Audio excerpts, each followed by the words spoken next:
What could we have done? This is the No Fear podcast. We know what scares you. I'm Matt. I'm Mel. And I'm Lisa. And this is the No Fear podcast, the podcast where we dissect horror and all the things that scare us.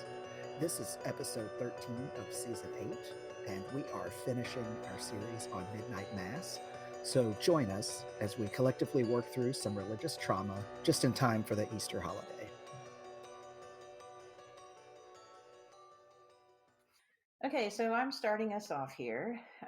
This is our final episode on Midnight Mass, and in it we are talking appropriately about the final episode of Midnight Mass. So this is episode 7, book 7, Revelation. And I think it was in the last episode I mentioned that Bev had hit her revelation phase, and it goes into full bore basically in this episode. We also see, I had said at some point that seemed like we were having like two cult leaders in conflict with each other. And we see that with the kind of splitting of Bev and Paul Pruitt. So since I think it's appropriate, I guess, that I'm starting this off, since I'm the person who had not watched this before, I just want to say, like, looking at it as a whole, I'm really glad that we decided to do this and it pushed me to watch it. I really loved this show. The writing is amazing. The acting is it's just kind of like, I don't know, it's so deep and thoughtful. I'm going to be thinking about it for a while, and it hits a lot of the notes that I'm into with regards to with horror, with kind of like, I don't know, like cosmic thoughts about life, I suppose, and grief and loss and things like that. And so we see those themes coming up again and again in Mike Flanagan's shows. I have to say, like, I still think Haunting of Hill House might be my favorite just because of my nostalgia factor for loving Shirley Jackson. And I also just love what he did with the ghosts in that. But Midnight Mass creeps up on it. And I probably will watch it again at some point just because there's things that I want to kind of see again, or some of like the discussions or debates between characters are really interesting. I'd like to hear them again. So I guess that's kind of mainly my impressions.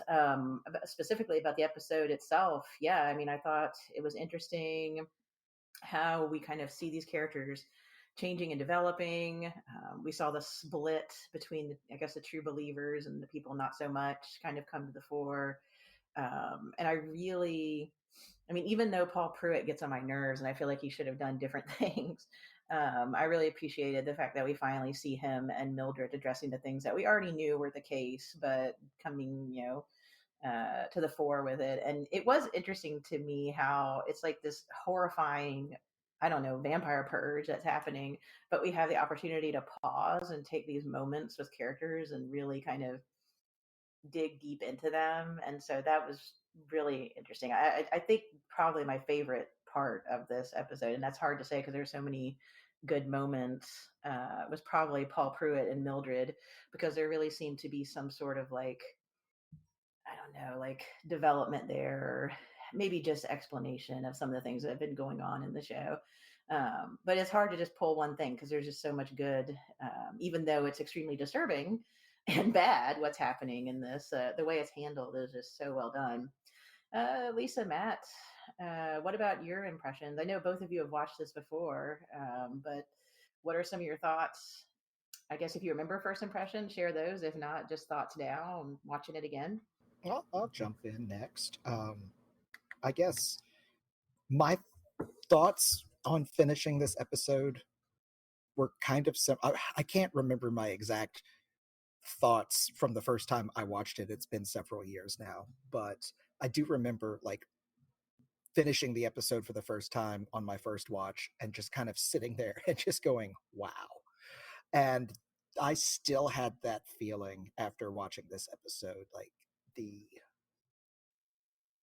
ending of the series and the ending of the final episode really is a phenomenal piece of, I mean, I don't know, cinema is not the right word because it's technically a television show, but I don't know, cinematography, whatever you will. It's haunting, it's beautiful, it's poignant, and there's so much stuff happening at it that I mean, it still hit me, and this is my third viewing of it, and it still hit me pretty much just as hard as the first time. Like, I really kind of didn't expect it to hit quite as hard, but it surely did. And I know we'll talk about the end of the episode in good time, but I mean, as a whole, the episode itself is just it's a great summation for the entire series. Like, you really, all of the threads do really come together in a good way, and you see the end run of all of the character arcs and that sort of thing. And like, it's just really well done. I mean, that's pretty much all I have to say, I guess. So I'll let Lisa jump in. Yeah, this is one of those shows and stories that I love so much, and I'm really glad I took the time to rewatch it again. I don't know if I have it in me, if my emotions have it in me to watch it another time, because even this time around, knowing what was coming, there were a few episodes I really had to kind of talk myself into watching again, because I was like, oh, I don't want my heart ripped out again. And it's funny because looking back on some of, well, really all of the other shows that we've talked about, that Flanagan has done, and knowing his movies and things, I have a hard time picking a favorite. I feel like this would probably be in my number two spot, just because it is so emotional to watch, and sometimes I don't want to be emotionally destroyed when when I watch something. I think the number one spot would probably be The Fall of the House of Usher, just because I had so much fun picking out all the Poe references and seeing how he took that and kind of, it was almost like he deconstructed Poe's work so well, and then used those threads to weave a new story that was applicable today. That I think, because so many of the characters are unlikable and they're done so well as unlikable characters, that it wasn't as of an emotional like shipwreck that this show was. So, I mean, I think just if I were going to rank them, that would probably be it for me. But there were so many things that I loved about this. I loved that it still portrays such a good look at religion from all standpoints, because you certainly see, I think, the dangerous religious fanaticism, and how, in the wrong hands, scriptures can be wielded as weapons that can absolutely like harm other people and destroy communities.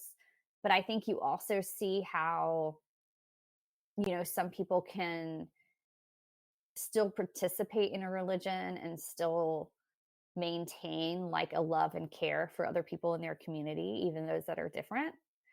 So, and again, I'm not just talking about like Christianity, I'm talking about religion in general.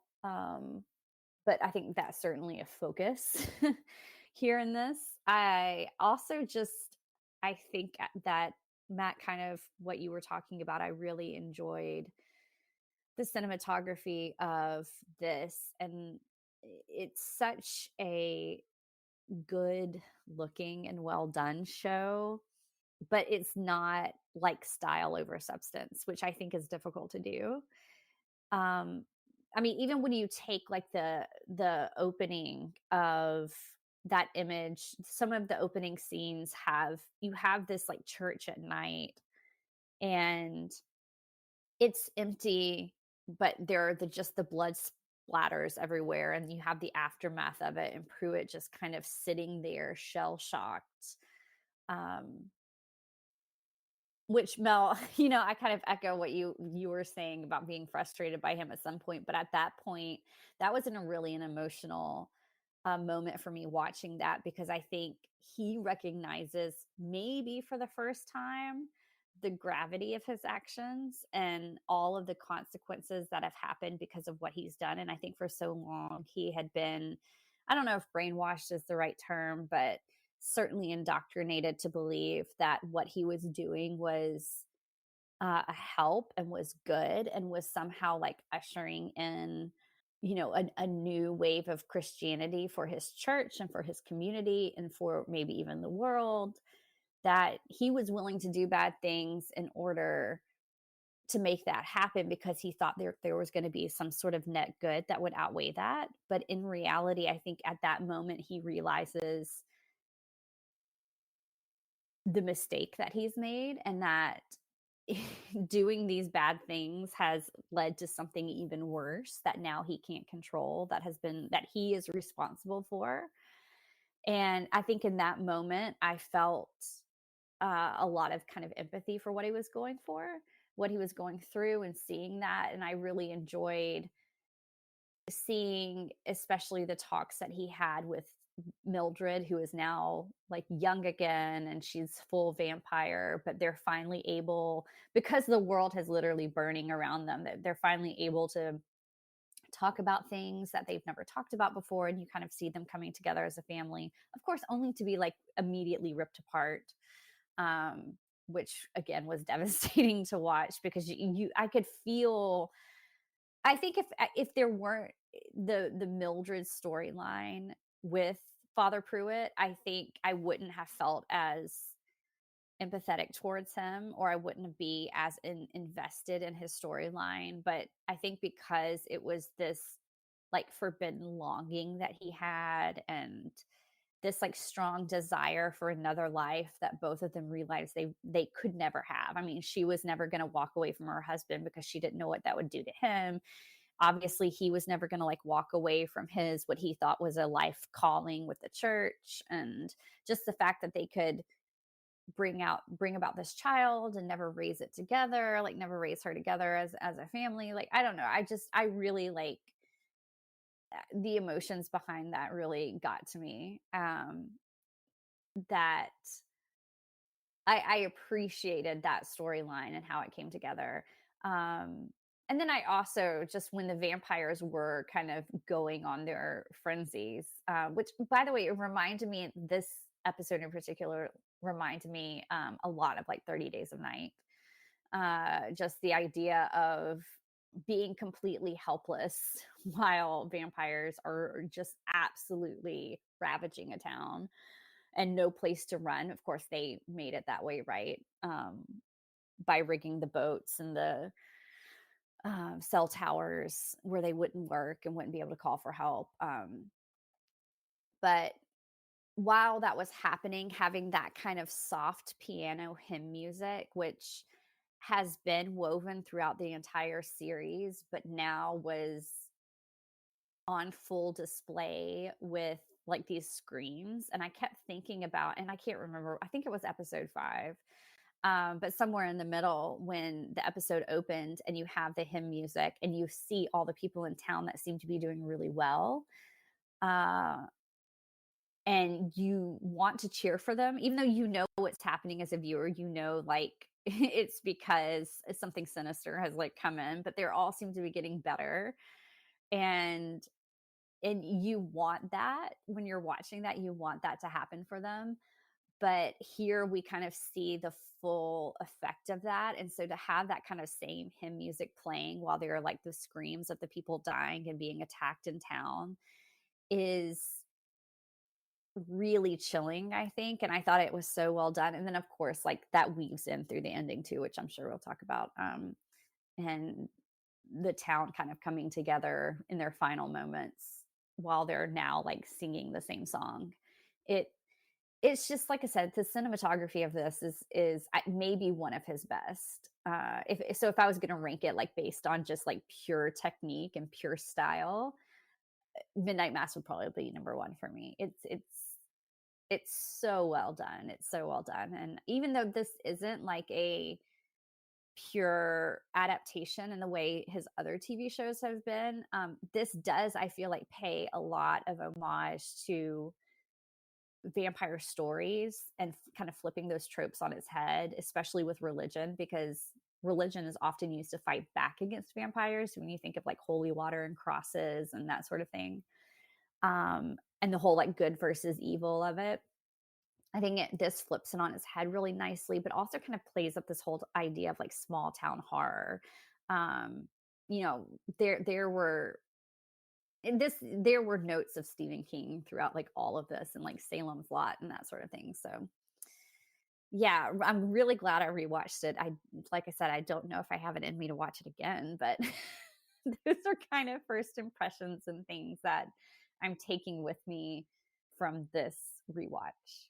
Well, I wanted to jump back to something that you said about Pruitt and Mildred, because I feel like during their conversation, and it wasn't, I think it was more towards the middle of the episode because they kind of cut back and forth between him and Mildred's conversation in the church and everything else that was happening. So I don't remember exactly at what point it was, but there's a moment where Pruitt says, like, flat out, this was all for you, because he didn't want to see her die. And I think that's really the first time in the series that we've seen Pruitt be honest with himself about his actual motivations. Because, I mean, yes, he did think that it was an angel and not a vampire, and he did have, want to save the town and the townspeople, and his motives were pure. But they really weren't, because I think his primary motivation was right there. That was like a moment of pure honesty, where he said that, you know, he didn't want to see Mildred's death. Like he didn't want her to die. And she was, I think it's very I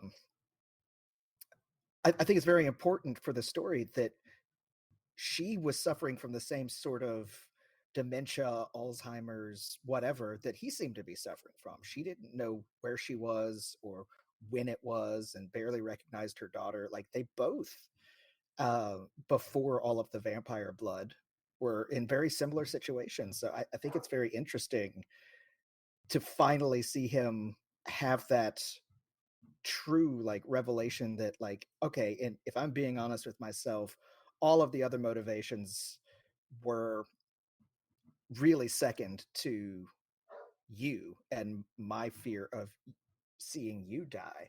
And that's when she says what you've already referenced, that, well, I was never going to leave my family. I was not going to ruin 4 lives for us. And I don't know, I just found it really, it was nice that he did come to that moment and then that realization. I mean, if you want to talk about him being the leader for Riley's AA, I mean, that was his moment of clarity, so to speak. And um, it, I think that for me, that really swung my empathy back around towards him, because I don't, I don't dislike him in the first 6 episodes, but it's, I don't agree with his motives. I don't agree with what he's doing. And obviously, like, as a viewer, it's like, oh, well, he's clearly deluded himself or enthralled to this vampire, or both, or whatever. But that it doesn't redeem him, but it like, it gave me more empathy for him too. Yeah, man, that's precisely what I was thinking about, is going back to that conversation, because I feel like there's so much going on in the conversation between the two of them. I think you're right. Like, for him, it always comes back to the idea of death. Remember, he told Riley the only reason he became a priest was because his sister died so young. And he even tells Mildred when he was on the mission trip and he was constantly thinking about how people die every minute, every second of every day. Like, basically, the point of life is to get to death. And that disturbed him. And that's kind of been his motivating factor. And then, of course, I mean, I don't know. I was thinking, I was just about to say that selfishly about Mildred, it's not selfishly, it's human, to want the person that you love and the person he feels like he could have had a life with and denied himself a life with. Um, doesn't want to see that person die, doesn't want to lose them. But that's part of our lives, as we learn from the conversations between Aaron and Riley, the people who can accept that this is wrong, and they have to save the other people in the world. They have to try to save the people on the island, other people.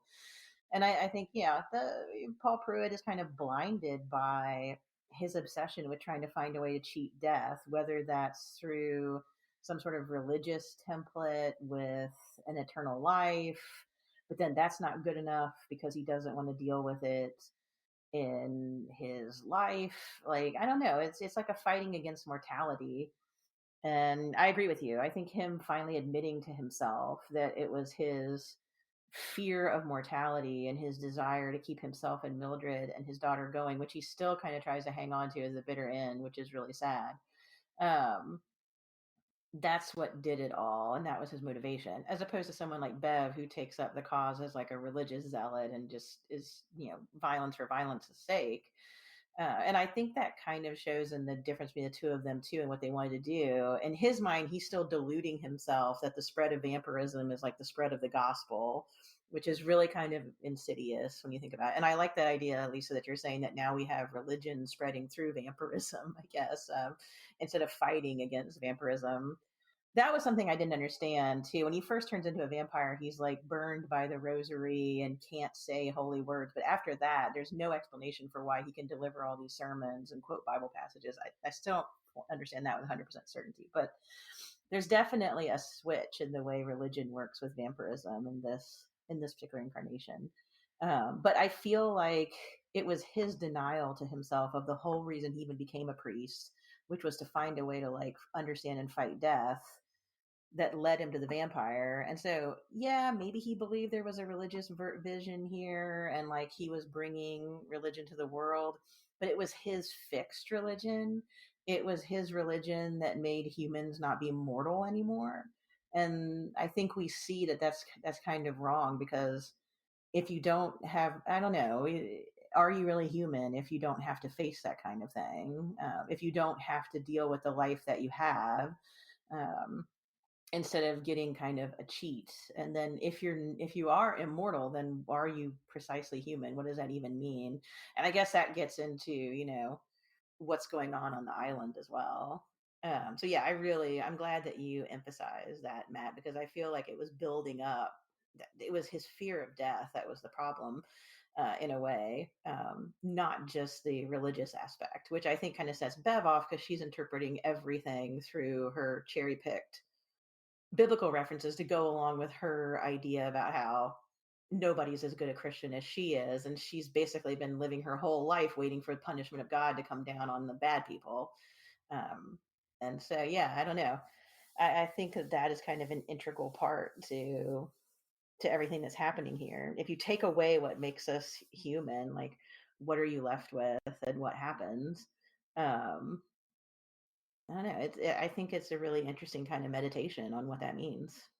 And also, I mean, talking about like, especially with Bev and Pruitt and this whole like fear of death, which I mean, it is a really interesting meditation on that. And I loved that theme kind of carried through with this idea of like what happens after we die, um, which, you see with the character of Riley and Aaron, which was they were kind of the other like couple who had a missed chance and almost got back together and almost had the life that they both wanted, and then that was ripped away tragically. um but I they had earlier on the conversation about what happens after you die, and of course Aaron, I think, was clinging onto this idea of like religion and an idea of a heaven where you're met after you die, and you you are surrounded by love and light, and family members come and greet you, and everything is just wonderful, and you don't have the things that you have on this earth that are so terrible. And of course she's going through this after the loss of her child and the loss of their pregnancy, so you can see why that would be so important, I think, in that moment, to feel like, okay, this has meaning now. And Riley is on the complete opposite side of that, because he doesn't lean on religion when he starts thinking about it. And he, of course, he describes death as this idea of like you know, it's it's your body dying and your brain dying, and so your brain is going to give this like one last boost for you to see things when you die. So whether that's like the clarity of and like an epiphany of like suddenly you understand life, or a feeling of the afterlife that you're entering, even though everything's just going to kind of shut down and you're going to just cease to be who you are and cease to be a living thing. And you see that they're at opposite ends there, which again, that's like woven back in. And as Aaron, we see her death, and she uses her death as an opportunity to impair the vampire by cutting its wings so that it can't fly. And in the end, um, we kind of have a hope that it won't be able to make it anywhere before the sun comes up and destroys it. So there is that kind of idea that her death wasn't in vain, which I feel like that's what she was, a lot of what she was talking about earlier when she was talking about death. But we can kind of talk about that scene with Aaron, because I do, that was one of the ones that I really remember from the first time I watched it, is really being touched by that whole scene. But when you're talking about like Bev and Pruitt, especially, as being kind of the two quote unquote most religious people on this island, they're certainly the ones who seem to be the most invested in it, and the most vocal, maybe is a better word. Uh, that both of them, religion is built around this idea that there is going to be an afterlife. Like almost every religion offers you that that the life continues on, and that's appealing to a lot of people. But for that, you see both of them making some really terrible decisions, fighting death, which is, I think, kind of interesting, because Pruitt has brought this plague, and Matt, you called it like in his moment of being most honest when he says he did it because he didn't want to watch Mildred die. Well, if he really believed in, an afterlife, wouldn't he think that he would be seeing her shortly and that they would be reunited? But he does everything he can to keep her around and to keep her young. And she calls him out on it and says basically he's cheating, the way it's supposed to be, that they're supposed to fade away and let their daughter grow up, which I thought was a really, really beautiful line. And then you also see, uh, you see Bev doing everything she can, including at the end when she tries to bury herself before the sun can come up. I mean, this woman will do anything not to die.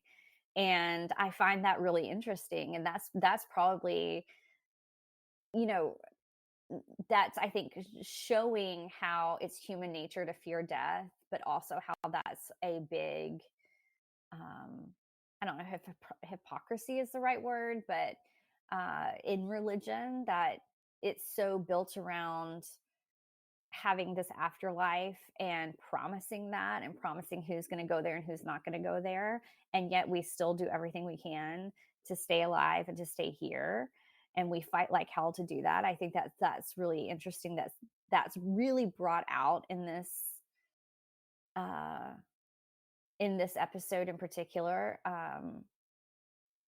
Yeah, I really like the themes that this is exploring.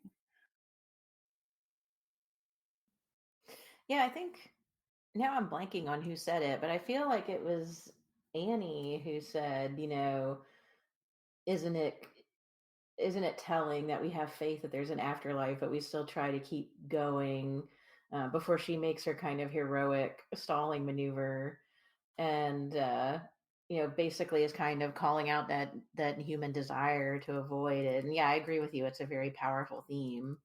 Um, I don't know. I feel like Bev was just using religion as a script to justify everything she was doing. So yes, it's a human fear of not wanting to die, but also like that's like she's gradually losing her power as everything starts to fall apart and becoming more and more like vulnerable. and that's something that she does not want. And so, yeah, I mean, in order to keep her power, in order to keep tormenting the people she thinks she needs to torment, she's got to stay alive. I don't know how much her faith in afterlife there really was. Like, she put the priest up on a pedestal like God. I feel like she was just wanting to make herself God in a really disturbing way. Um, One other thing I'll say before I pause, so y'all can jump in, is I thought it was really interesting the way, like you mentioned earlier, when the vampires are running around hurting everybody, which is terrifying. Is like, it really make we've been so stuck in St. Patrick's with this group of people and their issues and arguments that, obviously we can't meet everybody on the island, but there is like 100 something people on this island, and we've only been with like 20. And I thought it was really interesting how the last episode, where a bunch of people showed up to church who don't normally show up, and this episode show that, oh yeah, there's a whole bunch of people that had no idea, what was going on. Really, they were living their lives. And I mean, I don't know, it was very disturbing to think you're just sleeping, like you're asleep in your house, you're going to go fishing or do your job the next day, and these people just rip your door down and take you out and, like, basically kill you because you go to a different church, or you haven't been going to church. And so, yeah, I mean, instead of caring about people and spreading the gospel in a way that's going to help them, they're basically just killing everybody. Like, well, if you haven't gone to church, then sucks to be you. And like the people screaming for help and not understanding what's going on, it just, I don't know, it hurt my heart, like seeing that guy that Sturge saved, because he's like, well, the guy was nice to me, and Bev is like, we're only supposed to choose like good people, like people I say as Bev. And the guy literally says, what is happening? I don't understand what's happening. Of course they don't. There's only like 20 to 30 vampires that understand what's happening. Nobody else does. And it doesn't translate into religion for a person who hasn't been brainwashed at St. Patrick's. And so I thought that that's terrifying, but it's also very realistic that once these people do this, it truly is a tiny fraction of this island making insane life and death decisions for everybody else on the island based on whether you go to my church or not. And I don't know, I think it's an extreme version of what some people may even think. Um, yeah, I thought that was really it was interesting to zoom out at that point and see that it's not just these people doing it. They're actually affecting all these other people who don't even know what's going on and have no chance in getting away. Well, and to add to that too, the character that Sturge turned, who ended up killing the rest of his family because he didn't know what he had become when he was raised. Uh, Bev kicks him out, and she says, why don't you go take a walk along the beach? The sunrise would be beautiful. She's playing on the fact by saying that he doesn't know what he's been turned into. Like, I think she thinks of it as a mercy that, he'll just burst into flames and be none the wiser that he's walking to his death.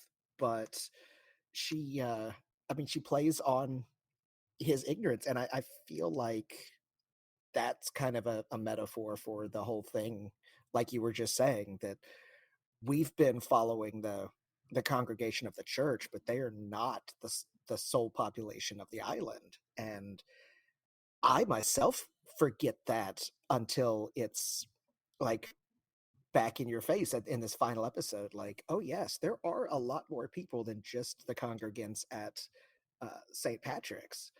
And I wanted to jump back too, just to add my thought on what you both had said about Bev at the end when she was trying to bury herself just before the sunrise. I feel like that whole section of the episode, you get to see who the people really are, like really honestly who they are. Bev, at her core, is a coward. She couldn't watch what was happening in the church. That's why she hid in the vestibule. She's sitting there on the beach, kneeling, waiting for the sun to come up. And at the last minute, as it starts to rise, she starts to try to bury herself in a last ditch attempt to die. I mean, not to not die.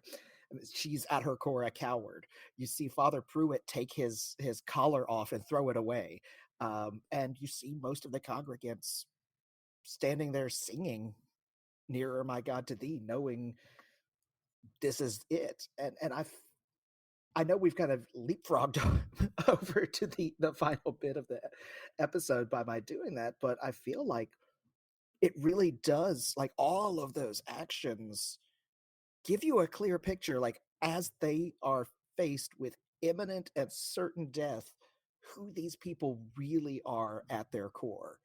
And yeah, not great for Bev. That's what my original point was, because she's a horrible person. And I'm glad that Annie called her out on it as well, when she was stalling for Aaron and everyone else to escape from the house. Um, yeah. Uh, I don't know. I've just started rambling, so I'm going to stop talking now. I just want to jump in and say amen. Like, you're completely right. When they're all facing death, they are who they really are. Even Sturge, like we realize that he, like, I assume he really believed and was just trying to find someone to follow. And he kind of falls away when they start to realize, when everybody starts to realize what horrors they've become and what terrible things they've done, which was thrust upon them without their knowledge. I don't know. It's heartbreaking.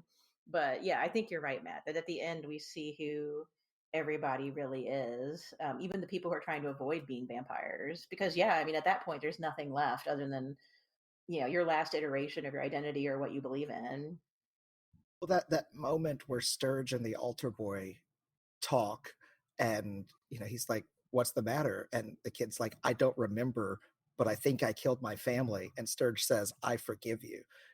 I've done stuff tonight too that I shouldn't have," or I don't remember exactly what he says, but like, that was, I mean, again, showing who they really are. Like, he was following Bev because he thought she was right, but he's realized it, and he's like, no, like, we've all done some horrible stuff tonight, and maybe we can't be forgiven by God or whatever's waiting in the afterlife, but I can forgive you, who are obviously very distraught over what you've done. Yeah, and I was very happy to see, kind of in the spirit of seeing everybody's true colors there at the end. I was very happy to see that for the most part, that the people of the town were willing to do the right thing and at their heart were good people. And I think we see that as they all kind of come together and wait for the sun, because at that point, most of them who are still alive, and I'm using that term very loosely here, but the vampires who are still there are willing to do what it takes to make sure that they're not going to do what Pruitt did or what Bev did. That they're going to make sure that this ends with them, and that they're going to stand and wait for the sun so that they won't go on to harm anybody else. And I did find that really beautiful. The scene with Sturge and the boy. I mean, I just wanted to sit down and cry hearing that boy again, because it's just, you realize, you know, the effect of what has happened, to see a young person like that. I mean, what the gravity of something like that, to realize that you've killed your parents. Eh, I can't. But the the way he treats him, the way he speaks to him, the way that he is willing to admit that he has done things, I think is really beautiful. I liked seeing Annie and her husband. I can't ever remember his name when I watched the show, the character's name. But Riley's parents, I think, watching them come together at the end, I thought was really beautiful. Having them like stare at each other and seeing the family units come together at the end and know that they're going to die. And of course, you hear the sounds of them of them singing the hymn, and then suddenly it just cuts off the sound all at once when you realize that they're all gone, the threat's been eliminated. And I thought that was so well done. I'm just going to keep saying it's so well done because this show just really really got me. But um, I think I think Erin, when she was sacrificing herself, there was a lot of people. Annie sacrificing herself to save the teenagers so that they could potentially get off, even though she knew that they would never possibly know if they did or not. Um, I think seeing Erin sacrifice herself so that she can make sure that the vampire, the original vampire, can't get anywhere to help anybody else, since it is an island, she's going to use that. But the monologue that was going over her death, I thought was really beautiful, saying that she's too busy remembering to feel scared, that she realizes that there is no me, that there's never was, that she's energy, and she says, I'll forget this. I always do. I always forget my dreams. I am that I am, which I thought was a really kind of beautiful. It reminded me of the wording that is used in the Bible to describe like God, and this kind of idea that she realizes that she's part of everything. And she has this really beautiful moment at her death, which I thought, even though we're not given the answer, kind of the quote unquote answer as to whether or not she goes on to any sort of afterlife, I think knowing that she wasn't scared or sad in that moment was really a comfort to me, the viewer, because we had been seeing so much horrible things on the screen. I think to see her death come across in that way was really great.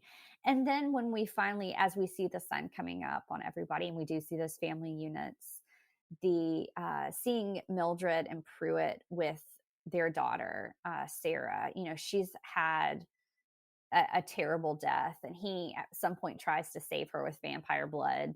Again, he's kind of like Bev in that he doesn't quite learn his lessons fully, I think. But having them together on that bridge to watch the sun come up was a fitting end to their story, and I did think that was really beautiful.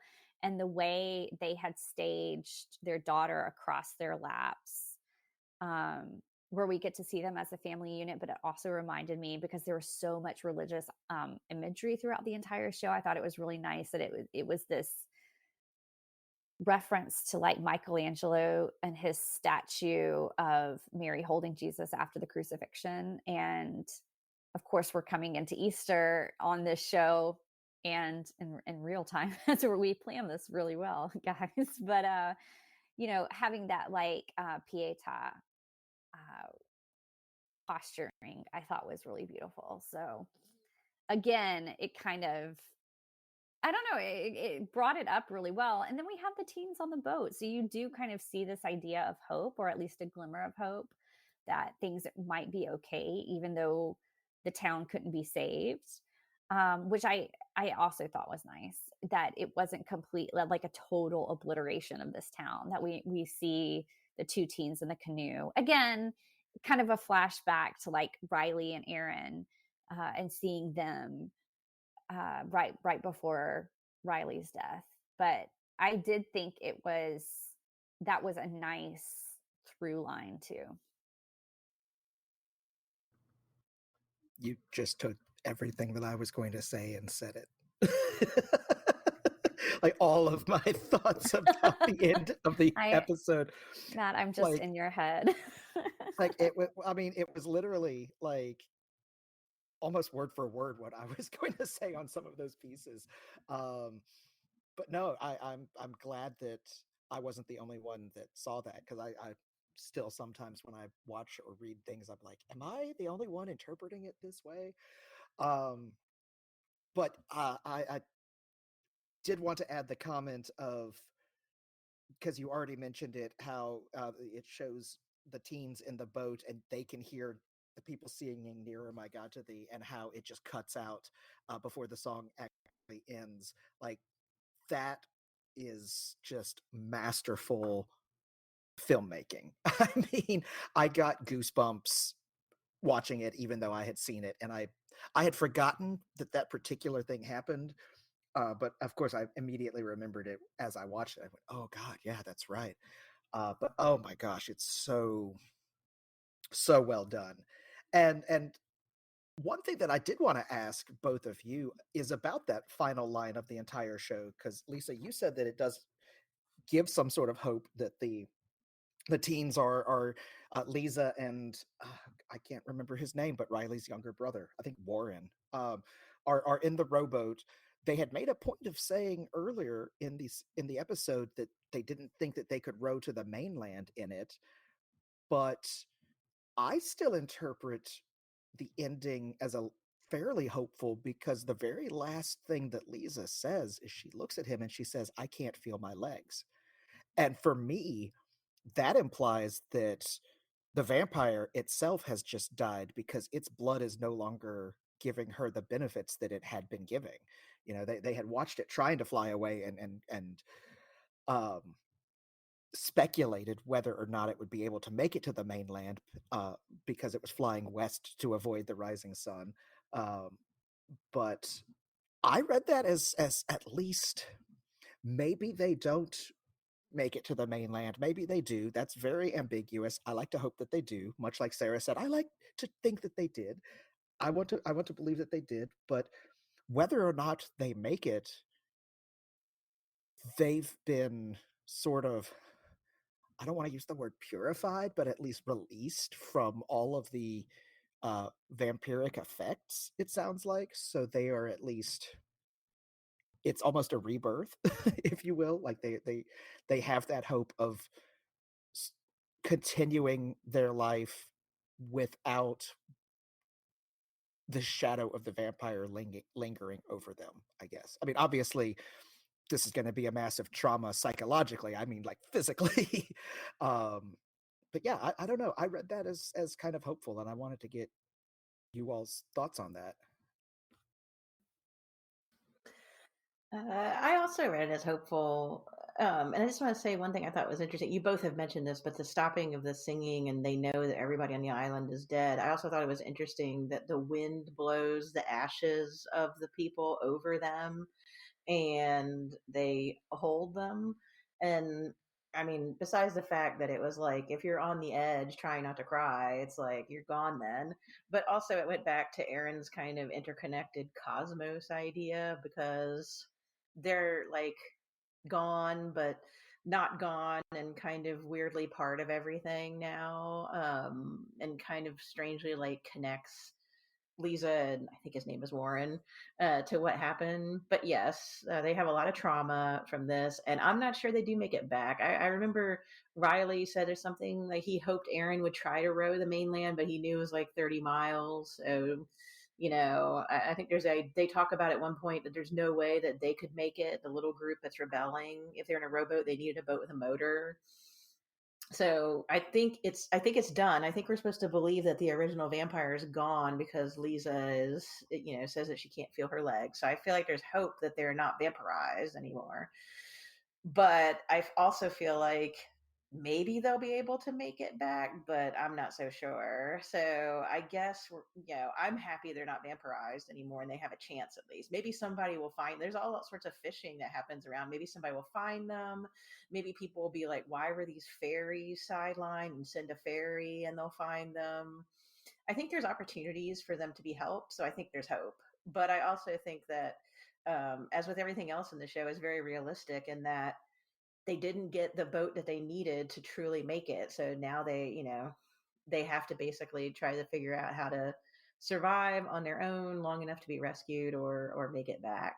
So I don't know. It's weird like saying I don't know if they truly make it, but I still feel hopeful. But I do, because I feel like the monstrous aspect is at least gone. And that was what the grown-ups hoped, I guess, the adults hoped to achieve in addition to hopefully saving them.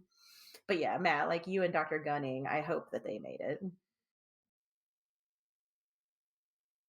Yeah, I guess we're following, traditional vampire lore in that. I mean, we're following some things, with the burning of the skin with the crucifix and the the idea that sunlight can kill you. So we are following some rules of vampirism here. So I guess one of them is that if your like sire is killed, if your original vampire who turned you is killed, then that cures you, maybe, especially if you haven't already died. I don't know if there would have been hope for those who had already turned full vampire, but I think the idea that they did not have, because this was, vampirism was compared a lot to a virus in, over the course of this series. And so, there was the idea, especially when Dr. Sarah was like taking the vials of blood and putting them in the sun, and but she was talking about the fact that, like, maybe if you didn't have enough in your system, if you didn't have enough of this like vampire blood or whatever, even though they weren't using the term vampire then, it would, I don't know, like, there was hope for a cure, or hope that it could be reversed. And I think part of the hope of this ending is that we do learn that it is reversible, at least at some point early on. And so when she says, "I can't feel my legs," I was cheering, because I thought, yes, that means she's gone back to her fully human self. Because I was worried. I was like, oh man, at first when I watched this, I thought if they do get rescued or somehow make it to shore, then does that mean that whenever they die, they're going to turn vampire? And then this is all going to start over again, like somewhere else.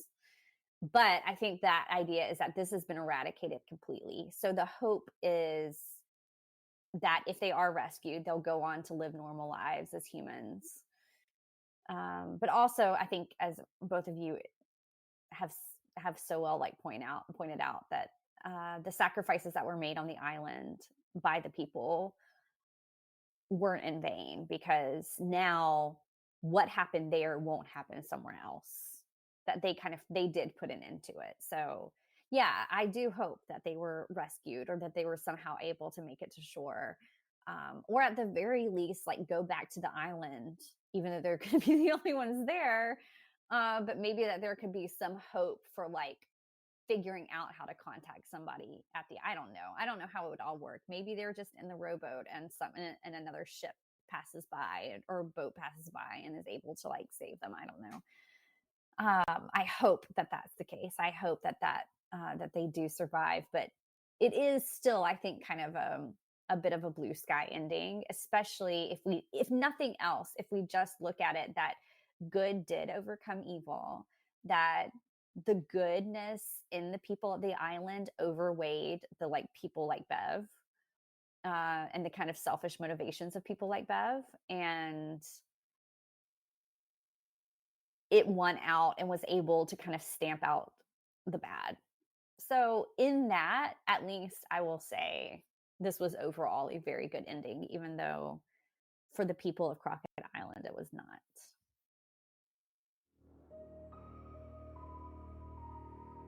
Well, that's it for today, and that's it for our discussion of Midnight Mass. We're at No Fear Cast on Twitter and Instagram, and we also have a Facebook page. Our email is nofearcast@gmail.com. If you love what we're doing, consider supporting us on Patreon, or you can simply rate and review us, which is entirely free, but it does help other listeners find us. Theme music by Nicholas Gasparini. We'll be back in 2 weeks with a brand new episode.